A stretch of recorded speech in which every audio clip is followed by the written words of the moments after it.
Donc, bonjour à tous. Donc, merci d'être restés pour la dernière présentation.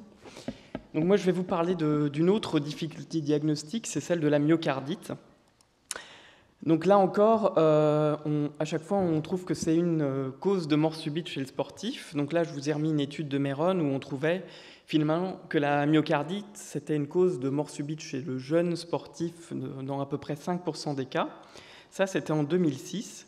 Mais si on reprend un registre plus récent, 10 ans plus tard, chez des sportifs, c'était entre 7 et 77 ans, mais là on s'intéresse juste à ceux qui ont moins de 35 ans, la myocardite devient finalement la principale cause de mort subite retrouvée chez ce type de sportif, donc 24% des cas. Donc on peut peut-être penser qu'il y a une baisse des autres étiologies du fait du screening et de la restriction des sportifs avec des choses qui ont quelque chose d'inné et qu'on retrouve finalement des pathologies acquises. Alors il existe différentes causes de myocardite. Là encore, il ne faut pas lire tout ce qui est inscrit sur cette figure qui vient des recommandations du groupe de travail sur les myocardites et les pathologies du péricarde. Ce qu'il faut retenir, c'est que bien évidemment, la première cause qui nous vient à l'idée, c'est la cause infectieuse. Et on va y revenir après, puisqu'on va parler justement des infections chez les sportifs. Donc première cause, les infections, et notamment après une infection virale. La deuxième étiologie, c'est les étiologies auto-immunes, avec notamment les maladies systémiques. Et donc, il faudra bien veiller, lorsqu'on fait une visite de non-contre-indication, à interroger, à examiner l'athlète sur l'ensemble de ses composantes. Et le médecin du sport qui lui fait son certificat ne devra pas juste regarder le côté cardiovasculaire. La dernière chose qui peut intéresser également le sportif, c'est qu'on peut avoir des myocardites d'origine toxique. Et là, il y a la petite particularité du dopage avec les stéroïdes qui sont une cause de myocardite, la cocaïne, les amphétamines qui, elles aussi, peuvent créer une myocardite aiguë. Alors, on va s'intéresser un peu plus au côté infectieux, puisque là, on est sur une pathologie qui n'est pas une pathologie congénitale, mais sur laquelle on peut quand même faire de la prévention. Donc là encore, pas beaucoup d'études prospectives, c'est plutôt des consensus, des revues de la littérature, mais on est plutôt bien au clair que les sportifs qui font une activité sportive intense ont une susceptibilité accrue de maladies virales. Il y a une baisse des défenses immunitaires, il y a une augmentation de la susceptibilité aux infections. Alors ça a été montré chez la souris qu'on entraîne, mais il y a aussi des études qui sont intéressées notamment aux IgA salivaires et qui ont montré qu'il y avait une baisse lors des pics d'activité des sportifs, ce qui explique qu'ils peuvent, notamment lorsqu'ils sont un peu en surentraînement, faire plus d'infections. L'autre problématique, c'est qu'une fois qu'on est malade, l'activité physique intense, une fois qu'on a une infection, l'activité physique intense pendant une infection peut exacerber les symptômes, peut prolonger la durée de la maladie et aussi augmente le risque de myocardite. Alors sur quoi on a prouvé ça? Sur des études animales où on a forcé des souris infectées à nager et on a constaté qu'ils faisaient plus de fibrose au niveau ventriculaire et puis qu'elles faisaient plus d'arythmie. Donc ce n'est pas basé sur des études humaines, mais sur des études animales. Alors quand est-ce qu'on peut autoriser à quelqu'un à reprendre du sport? Alors pas encore au stade de myocardite, mais au stade d'infection, parce que finalement, c'est aussi là-dessus qu'on peut jouer. Donc là encore, pas beaucoup d'études prospectives, mais si on a des symptômes ORL isolés, ce n'est pas une contre-indication. Si on a une fièvre, des symptômes gastro-intestinaux, malaise, tout sévère, on s'arrête jusqu'à la normalisation. Et si on a des choses plus systémiques, avec fièvre, myalgie, tachycardie de repos, on s'arrête jusqu'à la normalisation, on arrête 7 à 14 jours et on reprend progressivement. Donc vraiment, ça c'est le rappel de la 9e règle des 10 règles d'or du Club des cardiologues du sport. Si je fais la grippe, je ne fais pas de sport et j'attends une dizaine de jours avant de reprendre.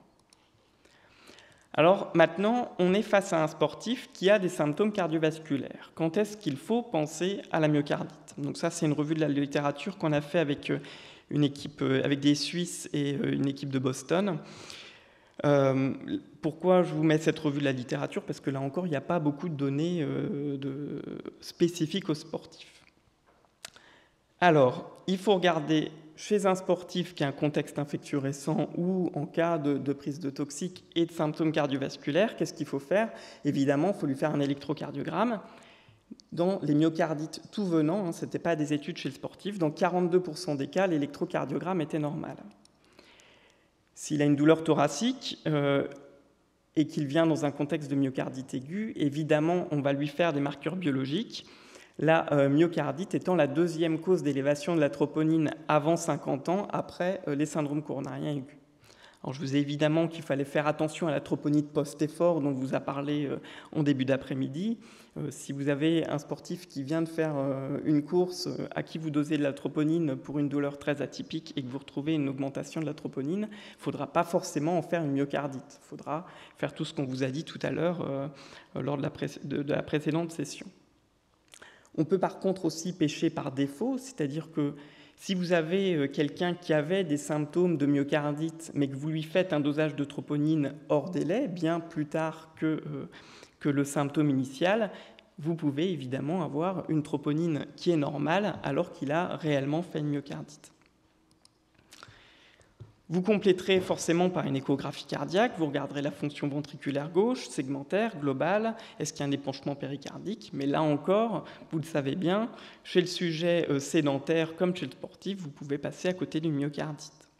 Donc si vous avez une forte suspicion, je pense que tout le monde ira jusqu'à l'IRM myocardique pour essayer d'étayer le diagnostic en regardant différents critères. C'est les critères de Lake-Lewis qui sont eux aussi ce pas des critères qui sont adaptés aux sportifs, mais on va faire avec ce qu'on a. Donc vous regarderez s'il y a de l'œdème avec les séquences en T2, vous regarderez s'il y a du rehaussement tardif. Je vous ai mis entre parenthèses la biopsie parce que dans toutes les recommandations, on vous dit que c'est le gold standard, mais en pratique clinique, en tout cas à Rennes, j'ai jamais vu de biopsie pour une myocardite étiquetée post-virale. Alors parfois, le diagnostic, donc, il est très facile. Un sujet jeune, sportif, il arrive à l'accueil cardiologique pour des douleurs thoraciques aiguës. Vous faites un électrocardiogramme, vous dites quand même la repolarisation, elle n'est pas normale, on a un sus-décalage, des ondes T négatives en latéral. Il n'y a pas de miroir, vous avez plutôt envie d'en faire quelque chose de myocarditique. La troponine est augmentée, la CRP est augmentée. Évidemment, vous faites l'échographie, elle est normale. Et puis vous complétez par une IRM.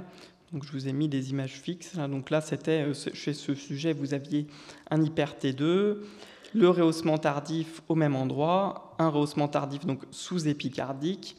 Il faut bien vérifier que vous l'ayez sur plusieurs incidences pour être sûr qu'il n'y ait pas d'artefacts ou de mauvaise interprétation. Alors chez ce sportif, la deuxième question, la première question, c'est celle du traitement. Donc il n'y a pas de spécificité pour le sportif. Bien évidemment, vous le mettrez au repos. On va discuter ensuite de combien de temps. Le traitement va être basé, comme chez tout le monde, sur les complications, prévenir les complications rythmiques et de l'insuffisance cardiaque. Les traitements immunosuppresseurs pourront éventuellement être discutés en cas de myocardite auto-immune. Alors, qu'est-ce qu'on fait maintenant pour la pratique sportive? Donc là encore, les choses sont finalement... Alors, c'était un topo sur des situations difficiles, mais finalement, même s'il n'y a pas beaucoup de données dans la littérature, c'est quand même assez bien bordé dans les dernières recommandations de cet été 2018. La restriction, c'est la restriction de l'entraînement intense et de la compétition. C'est une restriction qui dure 3 à 6 mois. 3 à 6 mois en fonction de la sévérité clinique initiale, en fonction du degré de rehaussement tardif et de toute cette stratification du risque que vous pourrez faire. Ensuite, au terme de ce délai, qui est quand même assez conséquent pour un sportif, notamment si c'est un sportif professionnel, il faudra le réévaluer de manière très intensive et très exhaustive, avec un électrocardiogramme, une échographie, rechercher des arythmies, notamment, évidemment à l'effort, avec un Holter lors d'une séance d'entraînement, un test d'effort. On discutera un petit peu tout à l'heure de voir s'il y a besoin de répéter l'IRM myocardique. Alors, quand est-ce que vous avez le droit de lui laisser reprendre la compétition? Bien évidemment, s'il est asymptomatique. Bien évidemment, s'il a normalisé sa troponine, son BNP et son inflammation, là vous n'aurez pas de problème de troponine puisque normalement il ne s'est pas entraîné avant de venir vous voir. Il faut que la fraction d'éjection soit normale, il faut qu'il n'y ait pas d'arythmie significative, que ce soit au niveau ventriculaire ou supraventriculaire. Et puis, ça, c'était peut-être pas aussi clair et aussi net avant. Maintenant, on dit vraiment qu'il faut les suivre de manière très intense. Enfin, il faut vraiment bien les suivre, surtout pendant les 2 premières années. Alors, une des questions qui se posent et qu'on s'était posée, c'est quoi faire avec la persistance d'un rehaussement tardif. Donc nous, on avait été dans cette revue assez prudent, il n'y avait pas encore les dernières recommandations. On avait dit si tout s'est normalisé, il n'y a évidemment pas de restriction à la pratique sportive. On avait été on n'avait pas été très formel sur quoi faire en cas de persistance d'un rehaussement tardif, ce qui est malheureusement assez fréquent. Les dernières recommandations, sans beaucoup de données prospectives, ont un peu tranché en disant qu'il n'y avait pas de contre-indication si la fraction d'éjection est normale, s'il n'y a pas d'arythmie significative, sous réserve d'un suivi annuel. Or, parfois, c'est pour rebondir sur les situations un peu plus compliquées, des fois c'est un peu plus complexe. Donc là, c'est un jeune cycliste qui est asymptomatique, il a un électrocardiogramme qui est franchement anormal, qui n'est pas si lointain de celui d'avant. Il a une écho, un test d'effort qui est normal, mais devant cet électrocardiogramme bizarre, on lui a fait une IRM myocardique et on retrouve là encore un rehaussement sous-épicardique. Alors, est-ce que c'est une séquelle de myocardite ou est-ce que c'est une autre cardiopathie? C'est un peu plus compliqué, c'est beaucoup plus difficile de trancher. Là encore, il n'y a pas beaucoup d'études sur le sujet, sur ce type de sujet avec un rehaussement de type myocarditique. Alors c'est un peu biaisé parce que dans les études qui ont été réalisées, c'était essentiellement, l'IRM n'était pas fait de manière fortuite, mais sur des anomalies ECG ou sur des arythmies. Et donc évidemment, il y avait un nombre d'événements assez notable si vous aviez des arythmies et du rehaussement tardif. Alors ça, c'est pas dans les recommandations, mais c'est sur un travail qu'on avait fait en collaboration avec Louvain, où comme pour les CMD dont vous a parlé Laurent, comme pour les VG non compactés, on a envie de faire autre chose que juste un test d'effort simple. On a aussi envie de faire une imagerie à l'effort. Et donc là, on voyait que chez des sportifs avec un VG un peu mou, il s'améliore bien à l'effort. En cas de CND, c'est moins bon. Et puis, si vous avez des sportifs avec du rehaussement tardif, là encore, la fraction d'éjection se normalise généralement moins bien que chez des sujets sains.